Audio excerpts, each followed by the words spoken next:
हमारे पास लोग एक बहुत ही कॉमन प्रॉब्लम लेके आते हैं कि हमारे पेट में गैस हो रही है।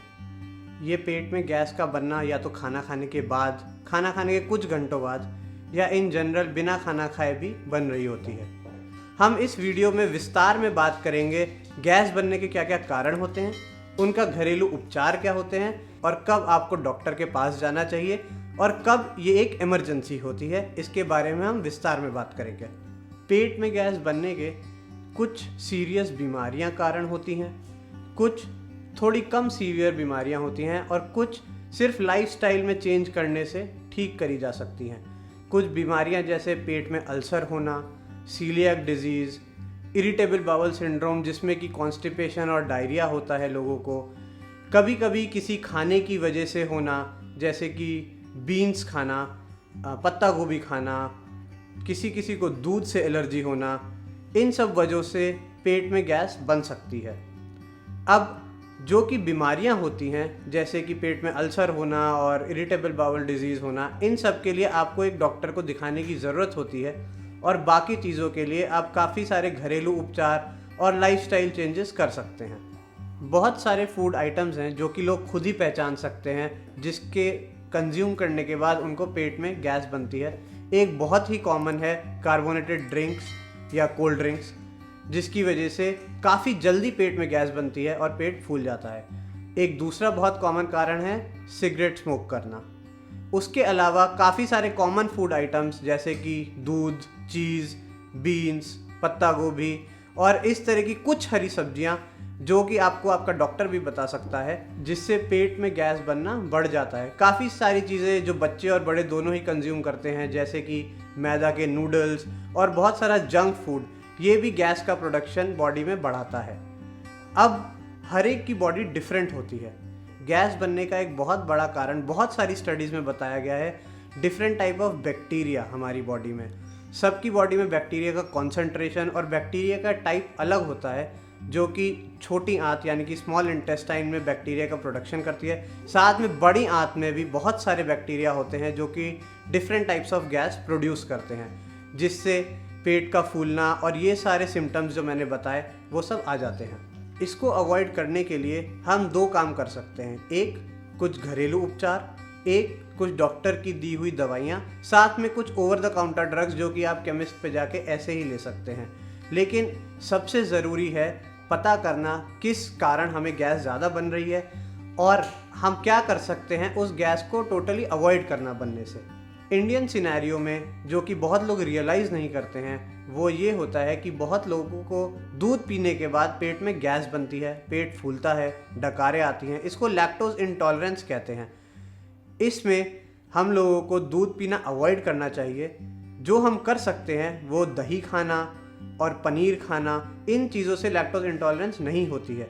अगर दूध पीने के बाद पेट में दर्द होना, पेट का फूलना, गैस बनना ये आपको रियलाइज़ होता है तो ऐसे लोगों को दूध पीना अवॉइड करना चाहिए और एक डॉक्टर से भी मिलना चाहिए जिससे कि वो आपको कुछ एंजाइम्स दे सकें जो कि दूध पचाने में हेल्प करें। गैस बनने का एक और जो बहुत इम्पॉर्टेंट कारण है वो कार्बोनेटेड ड्रिंक्स है। जिसके पेट में गैस बनने की टेंडेंसी ज़्यादा होती है उनको कार्बोनेटेड ड्रिंक्स बिल्कुल अवॉइड करने चाहिए। साथ में स्मोकिंग और अल्कोहल भी अवॉइड करना चाहिए क्योंकि ये स्टमक की वॉल को इंजर करता है या हार्म पहुंचाता है। गेहूं की वजह से बहुत लोगों को एलर्जी होती है जिससे पेट का फूलना और पेट में गैस बनना बहुत ही कॉमन कारण है, जिसको कि हम सीलियाक डिजीज़ बोलते हैं। अगर ऐसा होता है तो गेहूं धीरे धीरे करके आपको अपनी डाइट में से हटा देना चाहिए और उसके ऑल्टरनेटिव्स जैसे कि बाजरे की रोटी या मक्के की रोटी ये सब आप अपनी डाइट में ला सकते हैं और एक डॉक्टर को भी दिखा सकते हैं क्योंकि गेहूं के अलावा जो एक सब्सटेंस होता है ग्लूटेन, वो और काफ़ी सारी चीज़ों में होता है, जैसे काफ़ी सारे बिस्किट्स और काफ़ी सारे जो प्रोडक्ट्स बाज़ार में मिलते हैं, तो वो भी अवॉइड करने चाहिए। नहीं तो इनसे काफ़ी ज़्यादा गैस प्रोडक्शन होता है और ये पेट फूलने का खाना खाने के बाद एक बहुत ही बड़ा कारण है। अब मैं आपको बताऊंगा इस गैस को ट्रीट करने के कुछ घरेलू उपचार जो कि बहुत ही कॉमनली आपके किचन में मिल सकते हैं। सबसे पहले जिंजर टी या अदरक की चाय, लेकिन बिना दूध के, अगर आप लेंगे वो गैस को एक्सपेल करने में या निकालने में काफ़ी काम आती है। दूसरा होता है कैमोमिल टी, जो कि काफ़ी लोगों को फ़ायदा देती है। एक घरेलू काढ़ा जैसे कि दालचीनी, सौंफ और स्टार अनीस या फिर चक्री फूल जिसको बोलते हैं, उसका एक पाउडर बना के अगर आप गर्म पानी में पिएं, उससे भी काफ़ी फ़ायदा होता है अगर आपके पेट में गैस बन रही है तो। बहुत लोगों को ये तो पता होता है कि एलोवेरा स्किन ट्रीट करने में बहुत काम आता है, लेकिन एलोवेरा का जूस गैस के ट्रीटमेंट में बहुत ही फ़ायदेमंद है। उसके अलावा पपीते का जूस पीना भी गैस एक्सपेल करने में काफ़ी काम आता है। छाछ या जिसे बटर मिल्क कहते हैं और दही के खाने से जो इंटेस्टाइन के बैक्टीरिया हैं नेचुरल वाले, उनके प्रोडक्शन में हेल्प होती है, उनकी ग्रोथ में हेल्प होती है और साथ में ये गैस के प्रोडक्शन में कमी में हेल्प करते हैं और जो बन गई होती है उसके एक्सपल्शन में भी हेल्प करते हैं। और बहुत सारे घरेलू नुस्खे हैं जिसका आप इस्तेमाल कर सकते हैं गैस के प्रोडक्शन को कम करने के लिए या गैस जो बन गई है उसको एक्सपेल करने के लिए। लेकिन जब ये सारे नुस्खे काम ना आए तब दवाइयों की हेल्प लेनी पड़ती है। इनमें कुछ दवाइयाँ हैं जो आप डायरेक्टली जाके केमिस्ट से ले सकते हो या कभी कभी आपको डॉक्टर के पास भी जाना पड़ सकता है। काफ़ी सारी antacid syrups and capsules and tablets होती हैं जिससे कि गैस के प्रोडक्शन को कम करने में हेल्प होती है, एसिडिटी में हेल्प होती है, जो खट्टी डकारें आती हैं उसमें भी कमी होती है और ये काफ़ी इफ़ेक्टिव भी होती हैं। जिन लोगों को दूध से पर्टिकुलरली एलर्जी होती है उन लोगों के लिए काफ़ी लैक्टेज सप्लीमेंट्स भी आते हैं जो कि दूध के पचाने में और दूध के प्रोडक्ट्स को पाचन क्रिया में हेल्प करने में काफ़ी हेल्प होती है। जब ये घरेलू उपचार और ओवर द काउंटर ड्रग्स भी हेल्प ना करें या शुरू से ही आपके सिम्टम्स बहुत सीवियर हों, पेट में बहुत क्रैम्प्स आते हों, पेट बहुत ज़्यादा फूलता हो, लैट्रिन के रास्ते गैस पास नहीं होती हो, उल्टियाँ आती हों, जब ये सब सिम्टम्स हों तो आपको इमीडिएटली एक डॉक्टर को कंसल्ट करना चाहिए ताकि डॉक्टर ये इवैल्यूएट कर सके कि किस कारण से पेट फूल रहा है, किस कारण से ये गैस बन रही है, क्या ये वजह है कि गैस पास नहीं हो पा रही है, क्यों खट्टी डकारें आ रही हैं और बहुत सारे सिम्टम्स जो कि हर पेशेंट को अलग अलग होते हैं।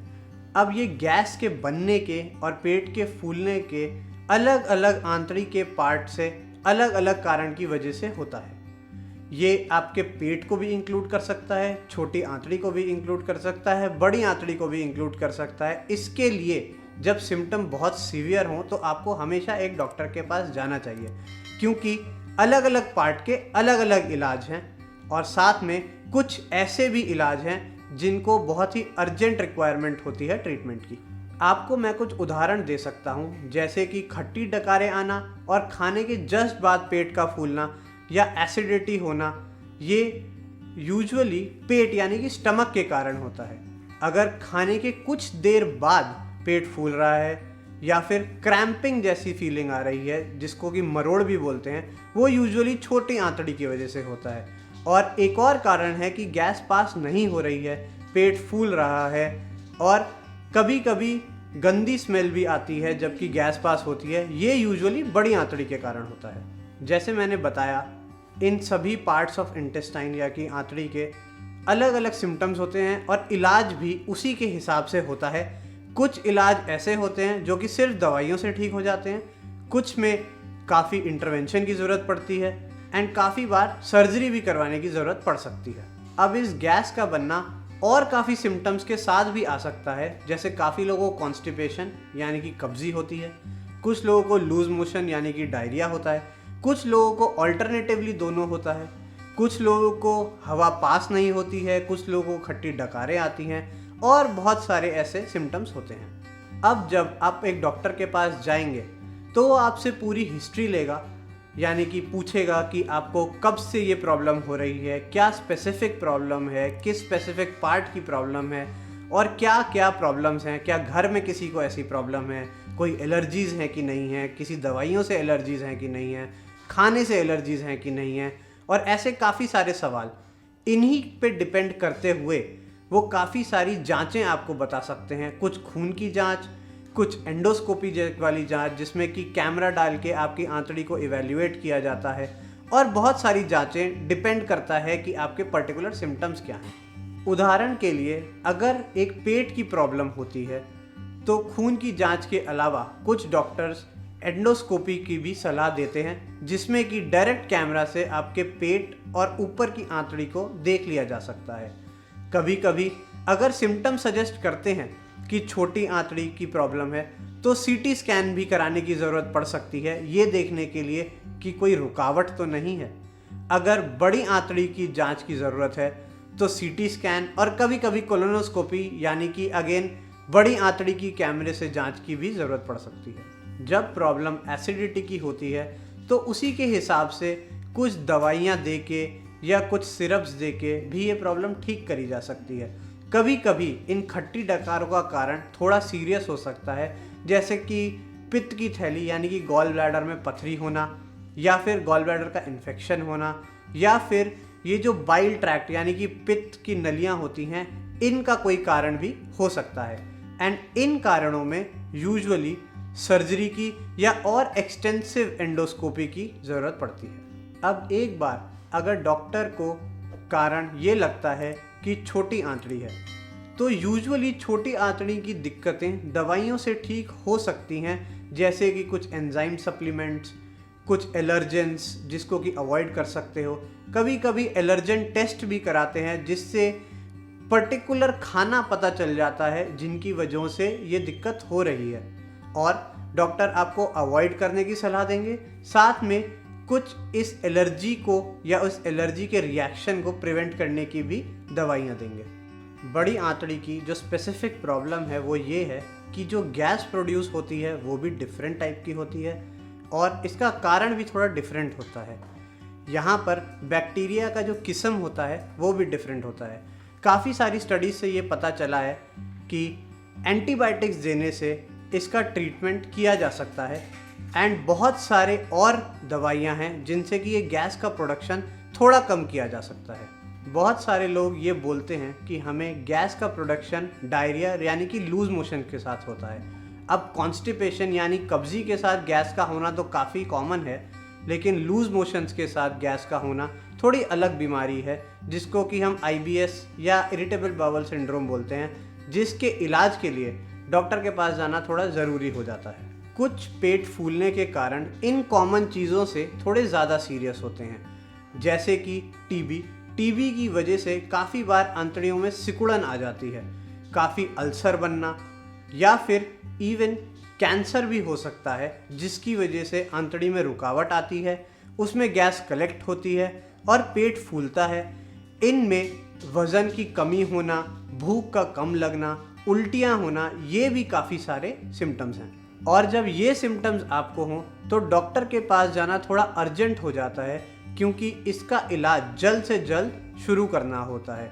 बहुत लोगों को पेट फूलने की वजह से सांस की प्रॉब्लम भी होने लगती है, क्योंकि छाती और पेट के बीच में एक मसल की लेयर होती है जिसको डायफ्राम कहते हैं, और वो सांस लेने में आपकी हेल्प करती है।